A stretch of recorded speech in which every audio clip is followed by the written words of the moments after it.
enjoyed that break. We're going to get straight back into session 2. So, we're going to, yeah, it is going quickly. This is a Winston Churchill quote that I really like. True genius resides in the capacity for evaluation of uncertain, hazardous and conflicting information. So that's true genius. Wow. And a lot of famous people have actually quoted about self-reflection and self-evaluation, how important it is. So if you want to actually Google it, you can see a range of different philosophers and theorists and how they feel about how important self-reflection and evaluation is. Self-reflection is the school of wisdom. It's interesting. So, by the end of this session, you will be able to reflect on and recognise the effect of values, beliefs and behaviour in practice. So we're going to dive a bit deeper into what's going on within to inform our reflection and evaluation. So, it starts off with being self-aware. As everyone has limitations of some kind, being self-aware and understanding your weaknesses as well as your strengths can assist you in becoming a more effective educator. Early childhood education can be complex and demanding as it involves working with people who have different value systems to us, beliefs, life experiences and personal circumstances, and their children and educators. So we are really at the forefront of working with people, which in turn you need to be able to understand that everyone walks in the door with a different background, a different life experience. So, being self-aware, in order to carry out your work effectively, you need to understand how your own personality, beliefs, values and behaviours impact on others and influence your practice. Any limitations you have may be highlighted in the close working relationships you have with parents and co-workers. So I'm sure everyone sitting here can think of different people they've worked with over the years, maybe different companies they've worked at, and being able to work alongside people that hold incredibly different values and beliefs that you have, but being able to still be professional and understanding. And also the families that we care for walk in with an array of different values and beliefs. And we need to be able to cater for everyone's individual ideas, beliefs, values, personalities, and keep that professionalism at all times.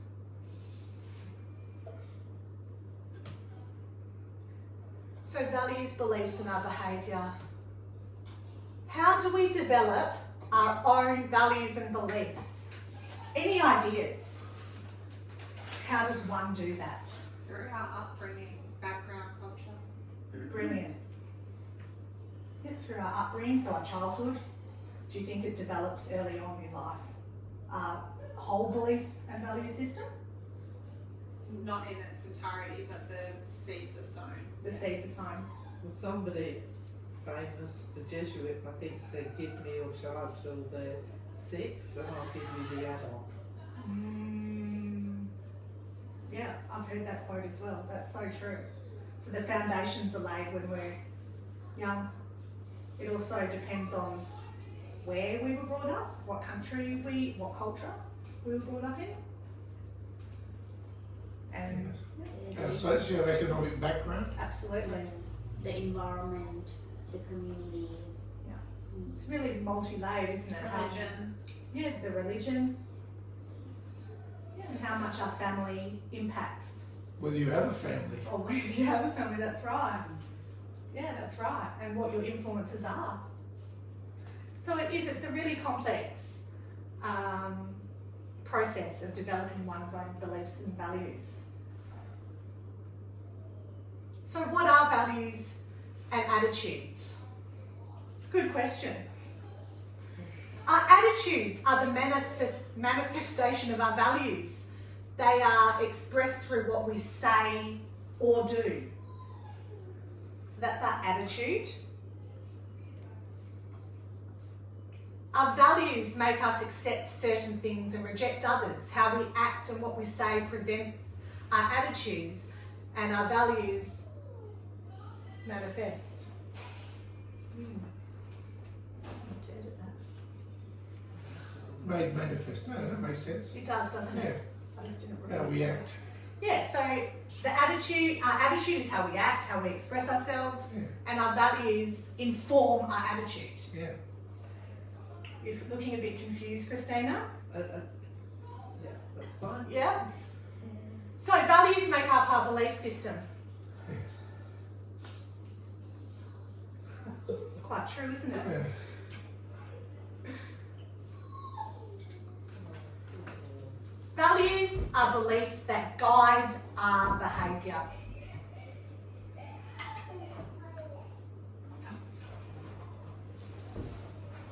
They are often bolstered by religion. God said this is the way to live, different types of religion.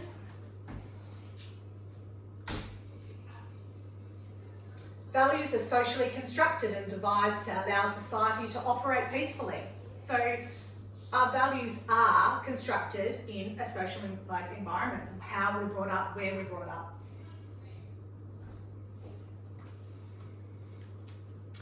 Attitudes and values in practice. So I'm going to show you an excerpt of a very famous film, and you're going to try and let me know what attitudes are evident in the film and what values might these attitudes be based on. I'm going to try and make it play.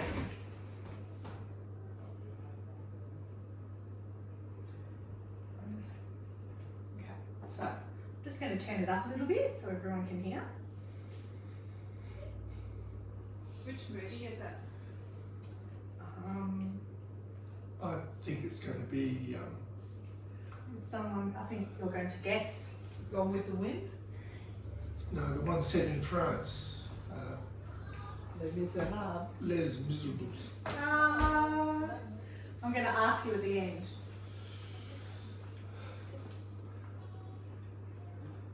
You could be right. Yeah, you're right. I've been sitting with this clerk 1 solid hour waiting to speak to you, Miss Wilkes. Go on, you trash. Don't you be pestering these ladies. Don't talk to him, Nellie. It's all right, Scarlet. Who are you? My name's Belle Watson. That don't matter. I expect you think I got no business here. Hadn't you best tell me what you want to see me about? First time I come here, I said, Belle, you're a nurse.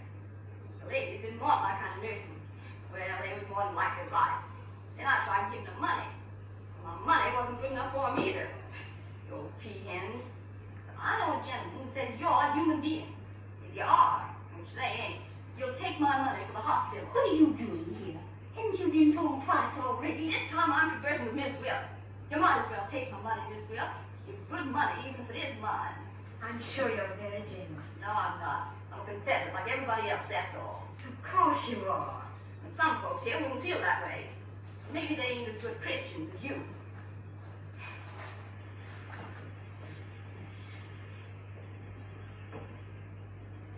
Look, Miss Meade, it's a great deal of money. 10, 20, 30, 50. And it's not all paper money, it's gold. Let me see that handkerchief. R.V. And she's driving away in Red Butler's carriage. Oh, if I just wasn't the Lady Rutland, I'd tell that bond. Oh. So what movie was that? Gone with the Wind. So what attitudes are evident in the film? Who's seen Gone with the Wind? Oh, really No. yes, huh? Twice. Have you seen it? No. Oh, how beautiful. Oh, you've got to. Do you know the famous line? Frankly, my dear, I don't give a damn. You know, no. So what attitudes are evident in the film? You do need to know a little bit about American history, I guess, to Is she Understand. not a prostitute? Yeah, I think she Female is. character? So the women, two of the women are looking down on her. They won't accept her money. Yeah. So they're putting a whole lot of, so their attitudes are reflecting their values, aren't they? And their beliefs about who she is and where the money's come from. However, one of them doesn't seem to care. No. And what do you think her beliefs are? Well, the character, the lady in pink, says that she's a better Christian. Yeah. So potentially she sees past what might be considered by other Christians as a sinful life or the good in the person. That's right. And what I really like about this as well is that the lady in pink, the prostitute's actually putting a whole lot of judgment on the women as well. So they're judging each other. Yes. And, you know, I think that's quite incredible. So she's summed up those women as well as they've summed up her. And she's judged them about who she thinks is an actual good, decent person and who's not. At the beginning of the clip, does the African American man say don't speak to her? Yeah. Yeah. So he probably was, I guess, segregated, and yet he still sees himself as higher than the Yeah. prostitute. Yeah. That's such a good point, Yeah, Liz. black person Yeah. being superior to white trash. That's right. So there's a lot going on in that clip. Yeah. The attitudes that they're in that 1 3-minute clip has shown a whole lot of values, beliefs, attitudes about what was happening in society at that time, what was happening within the racial war in America, the class war, everything. So you can see, and then if you look back in the time that this was set, what kind of life they had to build their values and beliefs and their attitudes. And what was accepted back then wouldn't be accepted now, and vice versa. Yeah, I can't remember the film at all. So, can't you? No, I don't remember that scene at all. Oh, really? Yeah. It's one to rewatch, John. Yes. While we have our own personal values, many of the values we accept are socially or culturally constructed. Yes. Society develops a value system and conveys these to us through schools, governments, churches, the media, the family. Nationalities often have different values, which mean communication between nations is sometimes difficult.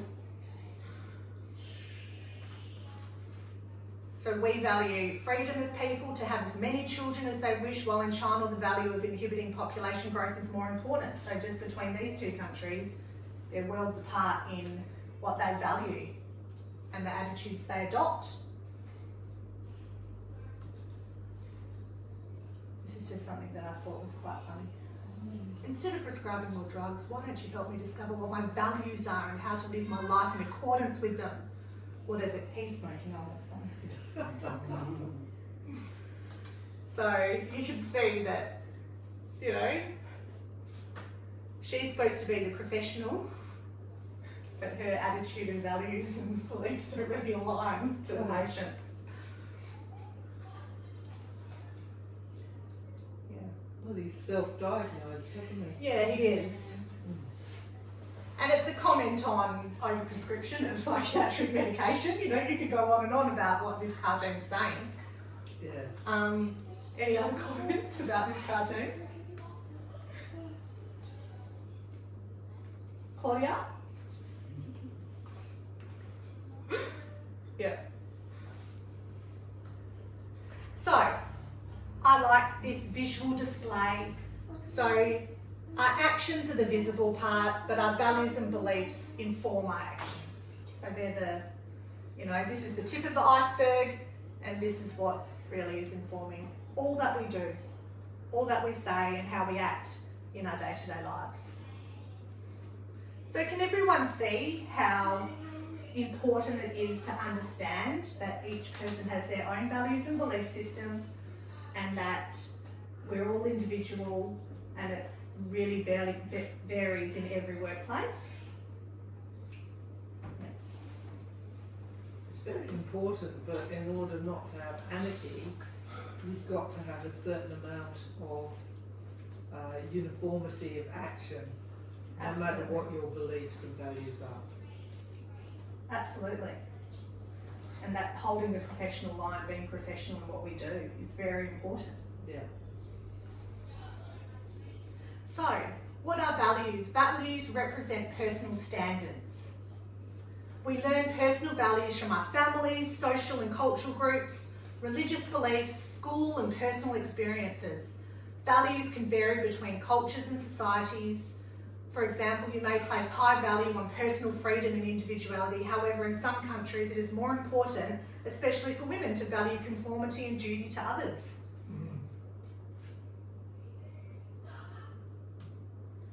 Beliefs are based on what people believe to be true.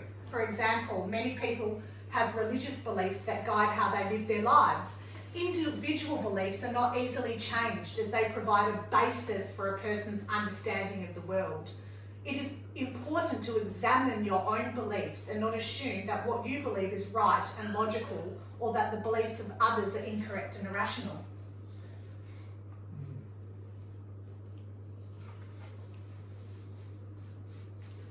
Any questions?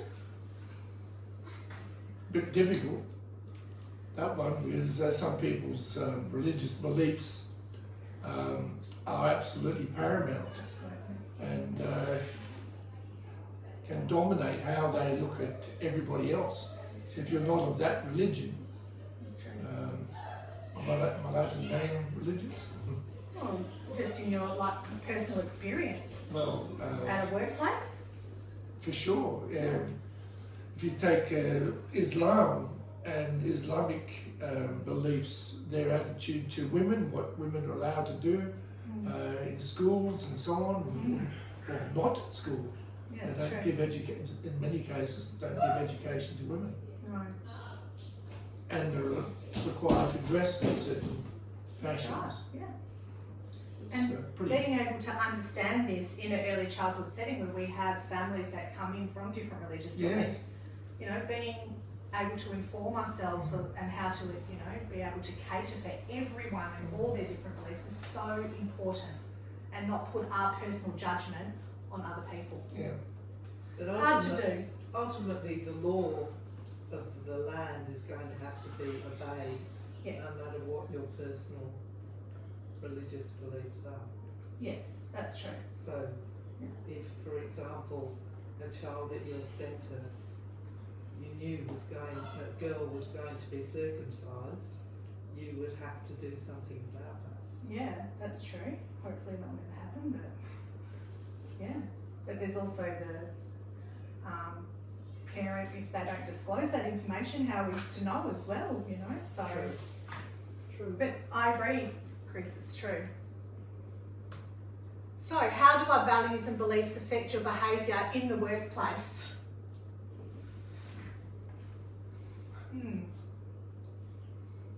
Let's look at a workplace scenario. A kindy room meeting went wrong and ended in a major argument among several team educators, with me trying to continue leading the meeting but eventually giving up and declaring the meeting closed. Who's been in that situation at work where people have had quite heated disagreements? Can't say. No? No one. No one? No? You're too frightened to Yeah. speak up. We're talking about, so if in your workplace that hasn't happened, so people have that attitude that is linked to the belief that in a workplace you don't speak up, you don't argue in meetings, and you conform. So in this workplace, what's happening? That You can still argue, but there's a point like how you argue. yes, There's like the way and The attitude you have. professional way that you can argue. It's not Mm. like argue that you have to like, okay, that's it, done. Not Yes. that, but like an adult understand each other and Mm. then, yeah. so you can have a professional discussion, but when it becomes an argument, you've crossed that line. I think. In a professional setting, Yes. absolutely. Have you ever had that happen, Liz? Oh, you have professional differences of opinion, but I can't say I've seen arguments. Arguments, yeah.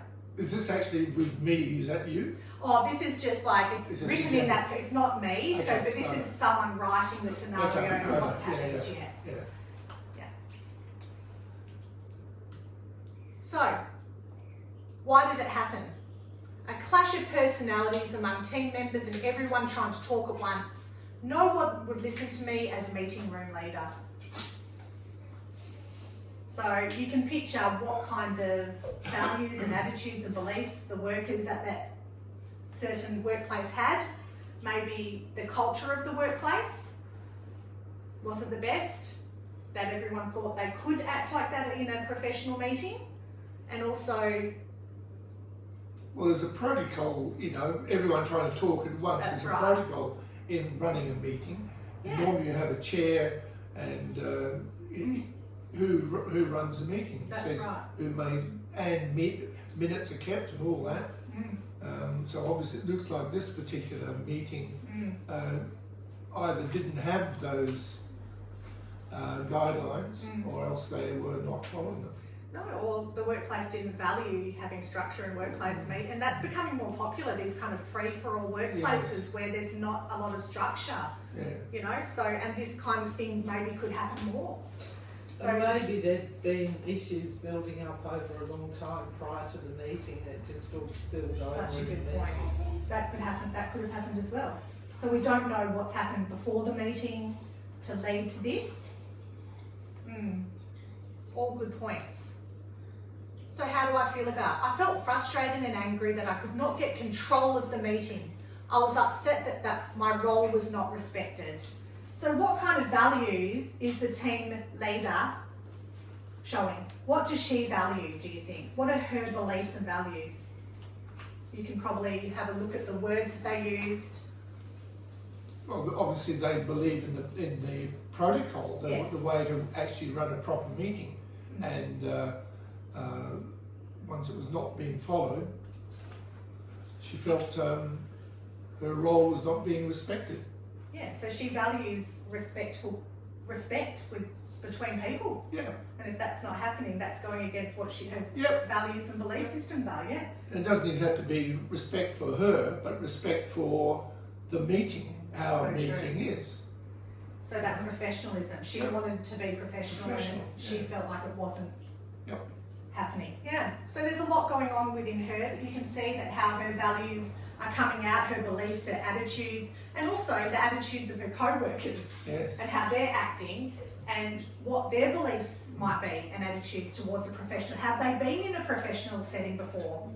Are they experienced? Are they not experienced? It makes you wonder what the structure is, whereabouts in the hierarchy this person is, Yeah, so true. and whether, you know, it's the old trickle down, True. because it all starts at the top. It does.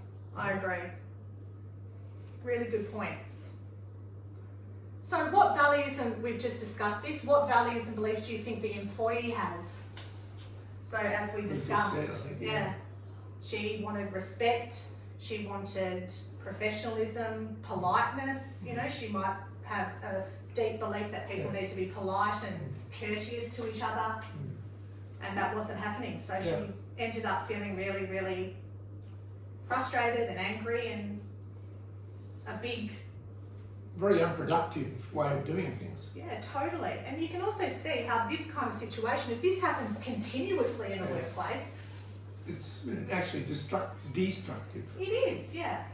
And how much better it could be when there's the, you know, maybe attitude and belief and value of a workplace that really instills that respecting of each other. So, what can I take away from this experience? Well, one of the things, maybe a realisation that sometimes different personalities can clash and that not everyone shares the same opinions or values in our team. Yes, that's one idea. What else could you take away from that scenario? That prior to the next meeting, you need to establish ground rules. Yes, great. Absolutely. So some strategies. Yeah. And can you see how the Gibbs model of reflection can really help in this scenario? Yeah. So, what I could do differently in the future? These are really important questions that she's obviously reflecting on after having an experience. I could learn to get control of meetings and be more authoritative and respond more quickly when things are getting out of hand. So she's reflecting on her own practice, not so much the culture of the centre, but so she's reflecting on what she could do more. Well, one of the things she could do is to inform the others about the protocols of a meeting. And this is, you know, you're allowed to have differences of opinion, Yeah. But only up to a certain degree. Yeah, that's absolutely true. Yeah, and as you know, we could talk a lot about, and if we knew more about the scenario, then we could really devise some more strategies. But so, do I need any help to support to guide my learning? Well, yes, I need to build some skills in managing meetings and dealing with personality clashes in a work team. I think that's a good place to start. Yeah, but again, you know, it's personal. I need. Yeah, so she's self-reflecting. Yeah, does she go on to say the other people in the meeting need to be informed on what are the rules? Yes. I think that's, this is She about... could do that too. Yeah, absolutely. Give them Yeah. a lesson in rules. Yeah, so what will the future success in this area look and feel like? So this is more of what she's doing. So I'm going to go into this about the self-reflection based on her.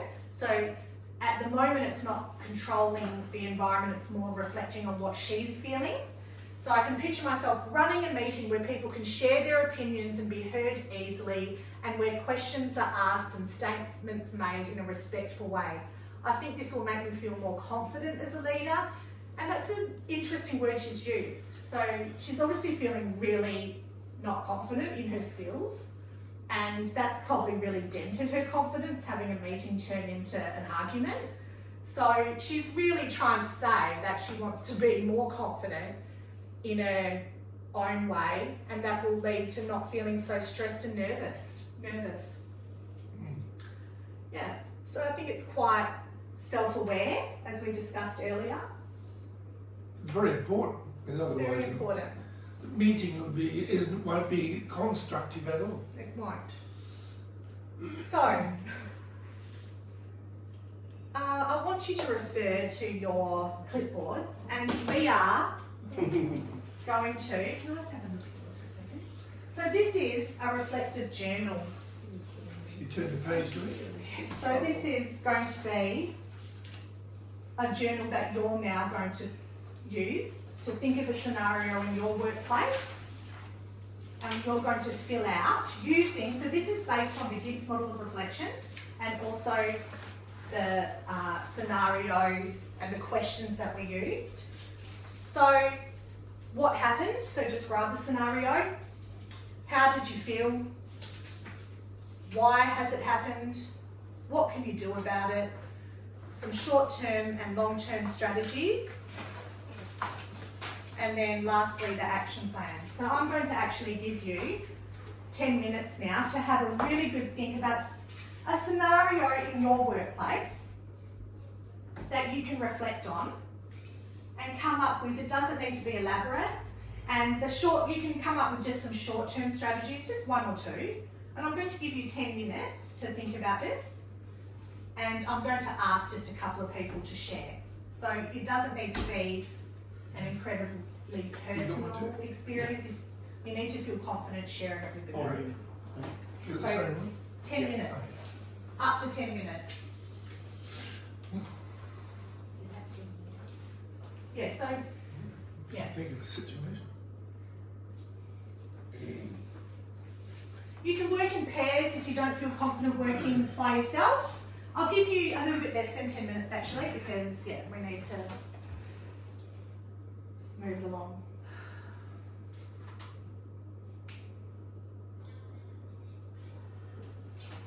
You're all doing so well. This is really the end of the session.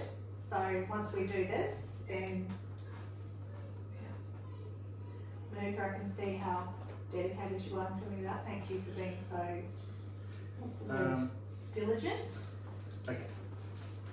Professional. and professional, yeah. You can see. And I'm here to answer any questions that you have, any help, please just let me know.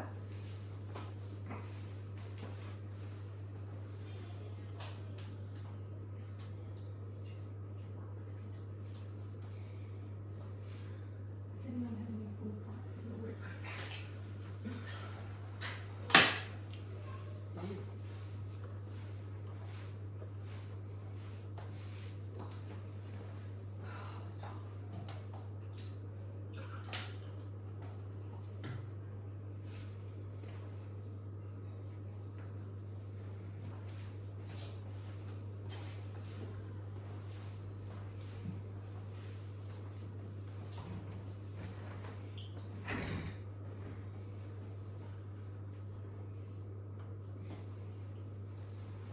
With part 3, why Yes. has it happened? Mm-hmm. Is that why have the feelings happened, or why has the incident happened? Why has the incident happened? I can go back and so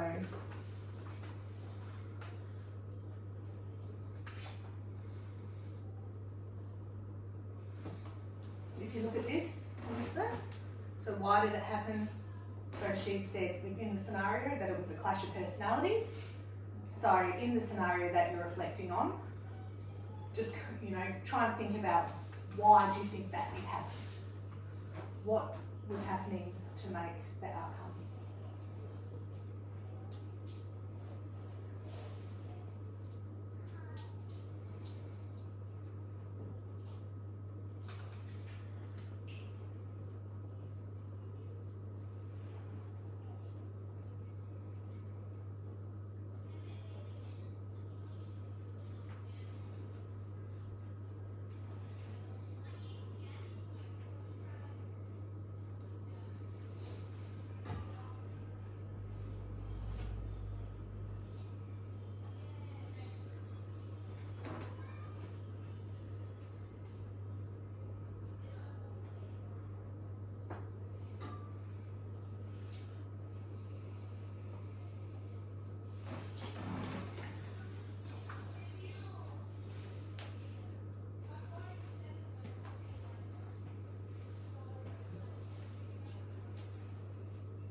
I'm sure you had a lot of clothes. I'm just being here if anyone needs help.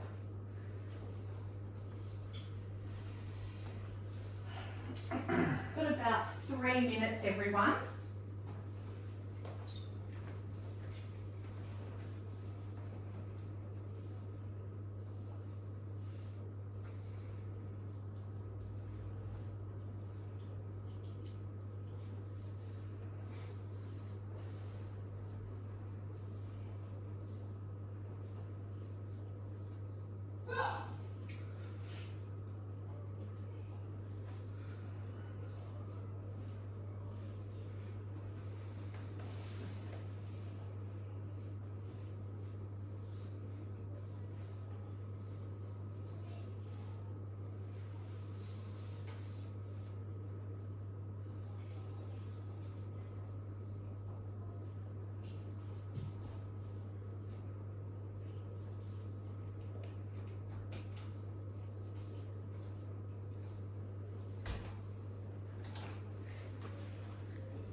Two minutes, everyone.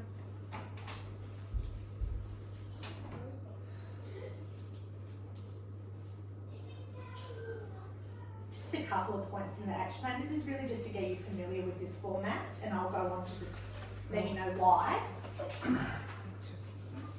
Just some strategies that you put in place straight away. If you can't think of any, that's fine.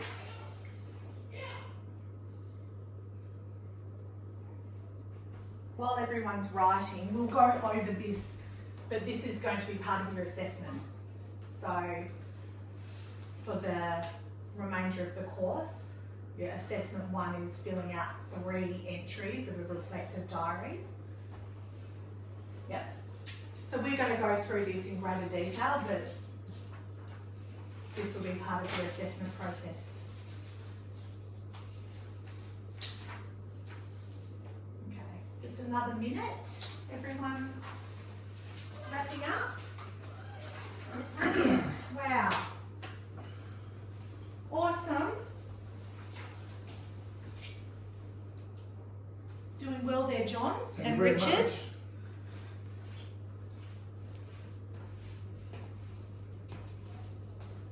Would anyone like to share their reflective journal entry with the group? I will. Oh, thank you, Liz. I'll Yeah. go, okay. Yeah, we can, if you want, you can listen, but if you would like to start, that'd be great. Sure. So number 1, what happened? My co-worker Claudia was consistently late for work and no action was taken by management. Ooh, okay. How do I feel? Frustrated and irritated. Why has it happened? Because Claudia clearly does not prioritise punctuality at work over her at-home responsibilities that make her late. Okay. What can I do about it? I could talk to the manager about how it makes me feel. I could also maybe find out why Claudia is late. Yes. Short-term and long-term strategies. Short-term would be having a conversation with Claudia and or the manager. Long-term would be a team discussion on the start times at work and the importance of punctuality. What to do if you are running late, consequences of being late. Then in terms of an action plan, it is firstly the individual conversations, like one-on-one about the issue, then maybe a team discussion about the issue generally speaking, and then maybe overall a review of staff's rostered times for start to finish. Really great, Elizabeth. That's excellent. You've really reflected how much you've taken in this session. That's excellent. Yep, and those strategies are great. The fact that you've started off with communicating with the employee and really trying to listen to what's going on, because you just never know, do you? You never know what's going on in someone's life. There might be some real valid reasons why they're running late, and to jump to conclusions. No, it's true. Yeah, yeah. So they seem like really great strategies. Does anyone else want to share their scenario? No? I will. Okay, thanks, John.